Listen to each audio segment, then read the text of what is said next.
Hey everyone, how's it going? Welcome back to Let's Play Final Fantasy IX. We are currently in need of some reagents for a potion to turn Regent Sid. As I realized I probably shouldn't use regent and reagent in the same sentence at the same time. We need some... fuck it. Reagents for a potion to turn Sid back into a human, so he will have the mental faculties to make a safer, more stable airship that we can use to go and track down Kuja. And we are going to head to the business district to get the first ingredient, and we're going to head to the theater district to get the next one. And in the meantime, while we are looking around for the potion ingredients, this is a potion comprised of other potions. I think this one is that we're going after now is the beauty potion, which I guess just gives him the aesthetics of a human. We're gonna see how the reconstruction effort is going. We got a preview of that when we first came back to Lindblom. We haven't seen too much of it. We saw the one square where the pickle vendor is, the one that we're heading up to now. And we're going to spend a moment or two here just checking out this left side for this next Stellatio coin, Sagittarius. Then we're going to be heading up over to the right to the fountain. Remember where we fought the big bad during the Festival of the Hunt. And there's a woman in white up here. I believe her name is Alice? Yes! She has the beautiful potion.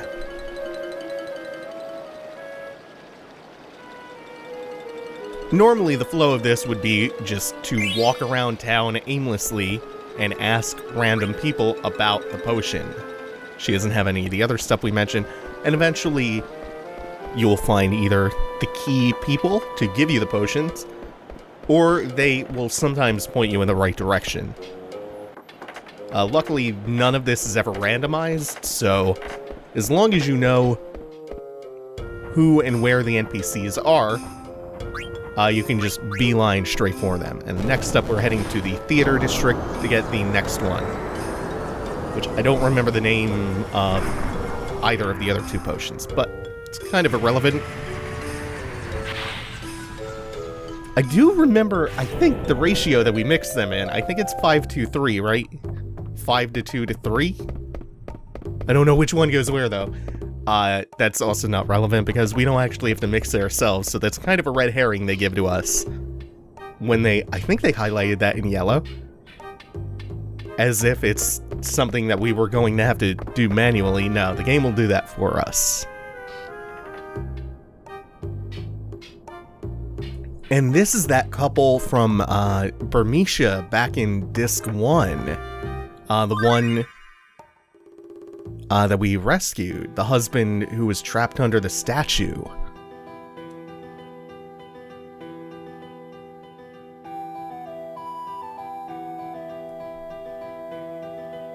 Oh, and I could listen to this forever. Especially when the wind part kicks in.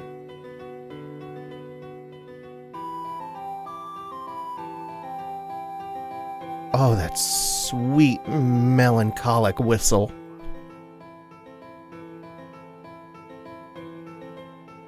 This LP has really been me discovering so many of the tracks I had forgotten about that I love. Freya's theme and Unforgettable Silhouette especially.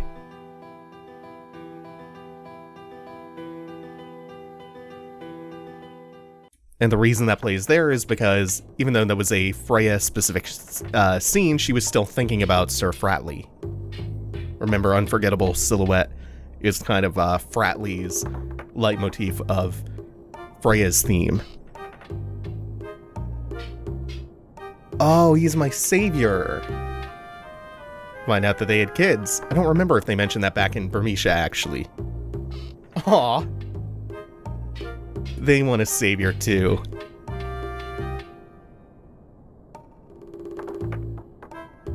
And we find out that there are maybe more surviving Burmecians than we thought, which is great because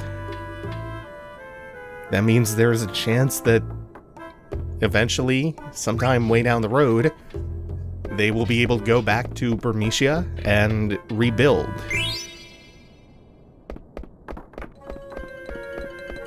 Unfortunately, they can't tell us anything about the potion that we're after, but we are going to get that just, I think, automatically as soon as we come down here to that active time event scene that we saw earlier with Cinna and Blank and...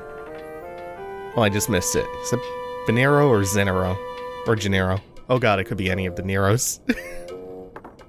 I don't remember which one's which. The unusual potion is the one that we are after here in the theater district. And Cinna just happens to have it. So this MacGuffin quest for the 3 things is going... Oh, Zenero. It's going really well. We find everything that we need just here in Lindblom. And really convenient in Lindblom. It's you would expect this would be some kind of like complicated item trading quest where you find Alice in the Fountain Square and whoops. And oh yeah, she has the beauty potion, but she needs you to go get something. Well, I'm down here. Yeah, the chests have repopped and there is Gil in them once again. Yeah, so Alice doesn't want you to go on some fetch quest to get something for her, to get something from her. Same with the Tantalus crew. And what about up here? Okay, not really looking for anything. Back starting to ache. Okay, so that's nothing. I messed that up. Oops. Alright, so now we can head back to the castle. And we can see Regent Sid and start to get to work on this potion.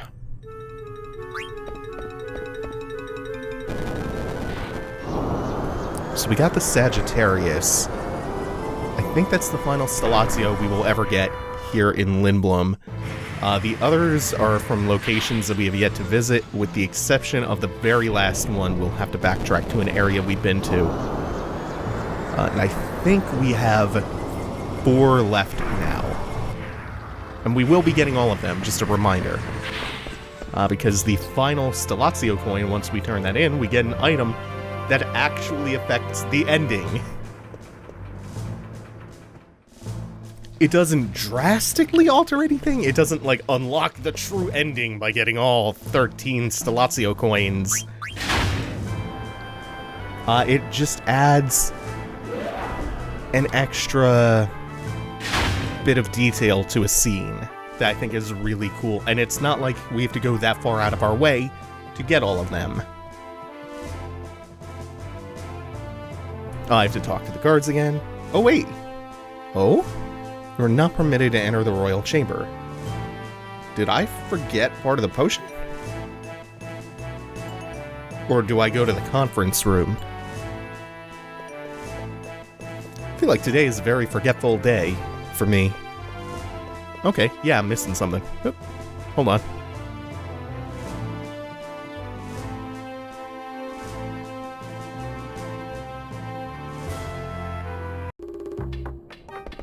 Okay, my mistake.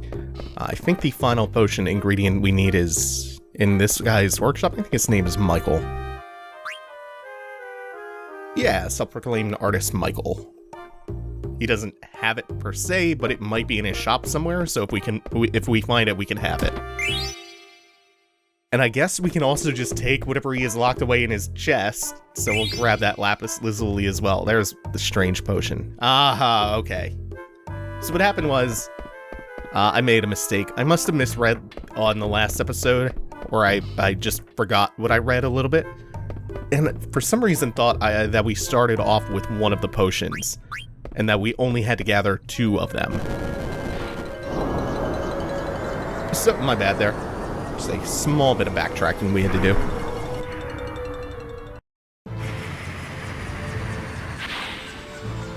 Now we're ready to head back to Sid and see everyone else, and mix the potion together, which I think by now Zidane has already done, It's just assumed that he mixed everything in the ratio that we were told last time. I guess during his commute back and forth to the castle. Well, I keep making this mistake today. Didn't get to record yesterday because Arth's RNG and WoW is just absolutely shit.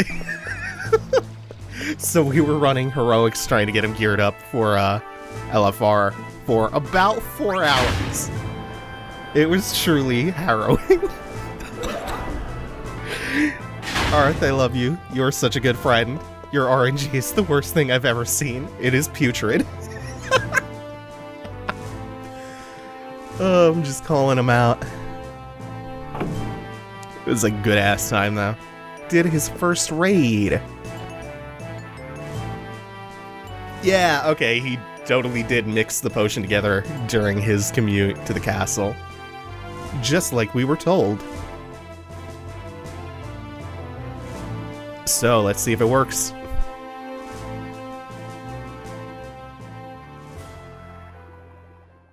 Oh, something's happening. Holy shit. I think this would be slightly better if Dr. Tot was standing just a little more to the right. Because we can kind of see already that it didn't work, and holy shit. The region has turned from an Oglop into a frog. No more potions, no more medicine. We're gonna go find Hilda. Hilda, his ex-wife, who turned him into an Oglop in the first place. But like, you figure are his mental faculties as a frog any better than they were as an Oglop? Maybe he could work on the ship in this form. It doesn't matter. He wants to be a human again. We are going to oblige. And we're going to use the ship that we used to escape in the first place. The boat, I should say. And head over to the Black Mage Village, which Vivi is now bringing up. Because that's kind of our only lead. Because remember, we saw a bunch of Black Mages willingly going with Kuja. Black Mages who were sapient. Not just the golems. And this is greatly distressing to Vivi. And whatever distresses Vivi, we have to investigate because he is precious. And also because we don't really have much more to go on.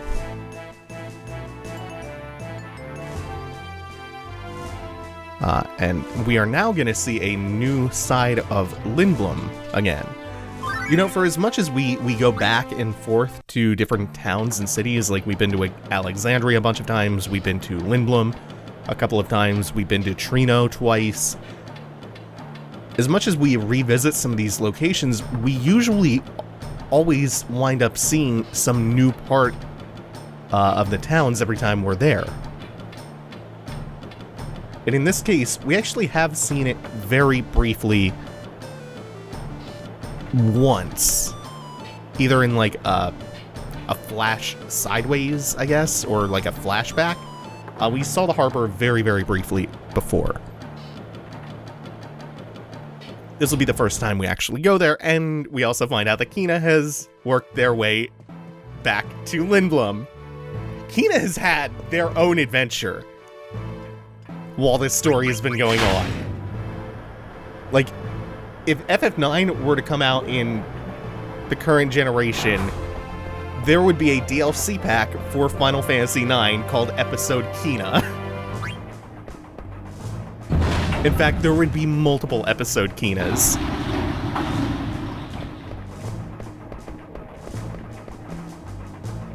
Also, FF9 would be pretty fucking terrible. If it were to follow in the footsteps of, I don't know, 15. Oh, I'm still salty about 15. So we did get the boat repaired, thanks to our lovely engineer friend. And we are now going to be taken to the open waters, aboard the Blue Narcissus.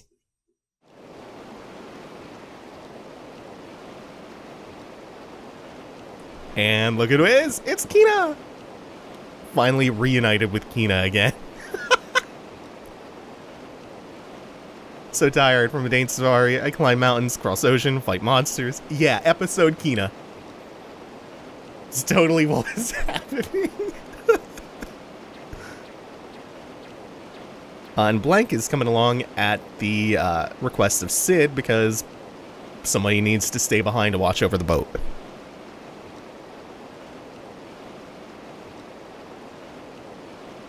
Oh, yeah! This is why it's so fun that they turn him into a frog and not literally anything else aside from a human. Is just for this interaction with Quina. To have Quina sitting here at the back of the ship while Sid goes over the plan and just be like, kinda want to eat him. Tasty frog. And now, for the first time in the whole game, we can choose from our entire party as to who we are going to bring with us when we make landfall. We had this option one time before, and I think we were missing Garnet and maybe also Quina. And I think Steiner and Freya as well, actually, right? The first time we've had the complete party together, including Quina, and had the option of who we are taking with us into the village. Even though everyone's kind of going to go for story purposes, who our actual party is. And just to recap, this is Kandapidi, Fossil Roo, so this is the Black Mage Village to the right. I think that was in the forest. It was the northeast forest, right? From Kandapidi. So we're just gonna find a shore to drop anchor at and get going. Also, as far as naval ship names go, this is a pretty good one because the reflection of himself that Narcissus fell in love with was, in fact, in a pool of water. I think this looks about right. We can get out here. That doesn't look like it loops around. Ooh, I don't know if this one does either. I think it kind of looks like you might be able to pass the mountain range this way, but I might also just get stuck. Yeah, I'm gonna. Okay, back to the ship. Oh, there's another beach through the channel. So we'll just get back on the boat and sail to that other shore and then drop an anchor there. And that should open up more of the continent to us. Oh, I can't wait to get the airship and not have to worry about, like, oh, where am I landing?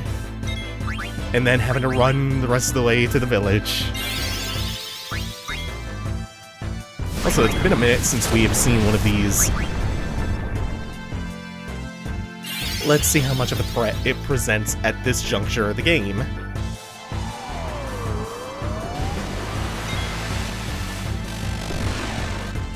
Oh, not much of one. I mean, it wasn't exactly putting us on death's door before, but now whatever we run into out here is just gonna get trampled over. Alright, no encounters on the way back to the boat. Good, good, good, good. Now we're just gonna circumnavigate a little bit until we reach that other beach. I think this actually does put us even closer to the village anyway. Oh, yep, it's in the forest over here.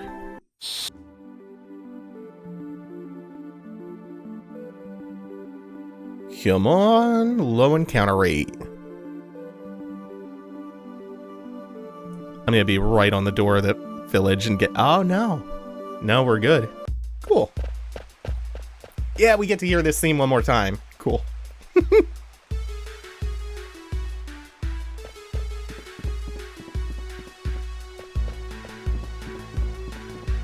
So Vivi runs off, of course, where else? Up to the cemetery where we had some of those really heavy conversations with 288 earlier.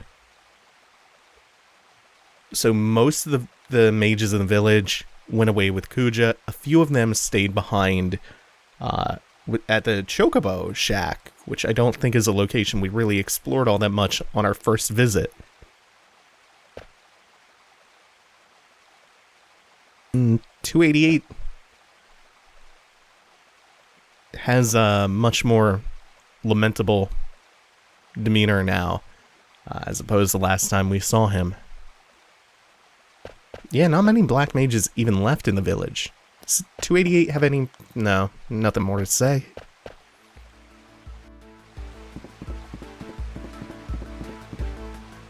Actually surprised there's no leitmotif for this village. There's not like a more melancholic version of it, of this theme. Even though it's already kind of a leitmotif of Vivi's theme. That's not quite what I wanted to do. I was trying to pass over on the right, but I think I need to come down and to the right first. It's in the northeast corner of the village. I love how the shop looks like a black mage. It's got the eyes in the hat. All the places do, actually. Almost all of them.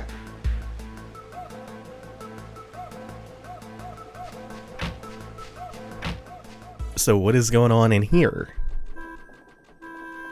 There's a little baby chocobo. Finally. Finally what?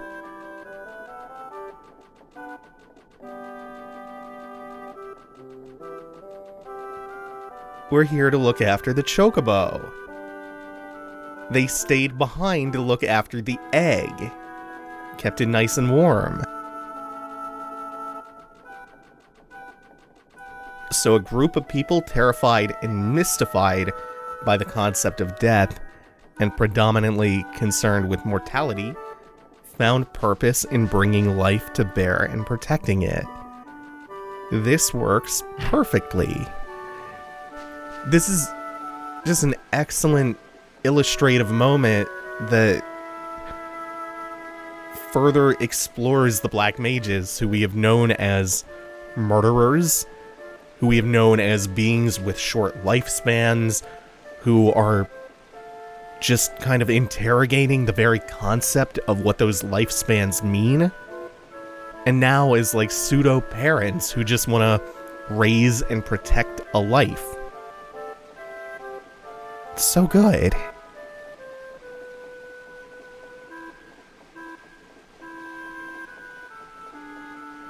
And all of this acts as a catalyst for further growth for Vivi, who is now reconciling his feelings and what the fact that he has these feelings means for him as a person. He realizes that it's normal and healthy and okay for him to be sad at the thought of death. It's okay to grieve and mourn. And in fact, the fact that he does all of this means that he is not just a puppet. It means that he is a person. He is someone. He is more than a tool.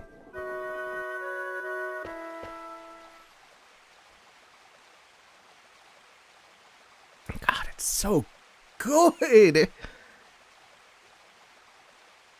More and more, are you understanding why so early in the LP I said that Vivi is one of the most important characters in the game to the themes of the game? And Aiko even steps in to reinforce, like, hey, see how much character development he's gotten? Hey player, are you paying attention? It's not just because Vivi is so precious and great, but he really does embody a lot of the themes of the game. And he grows to embody them. Okay, so Kuja has a palace buried under quicksand on the eastern side of the continent. So that is our next lead, and we will investigate that next time. Thank you all for watching. Take it easy. Have a good one. Make sure to like, comment, and subscribe. And ring the bell or do other things. I don't know.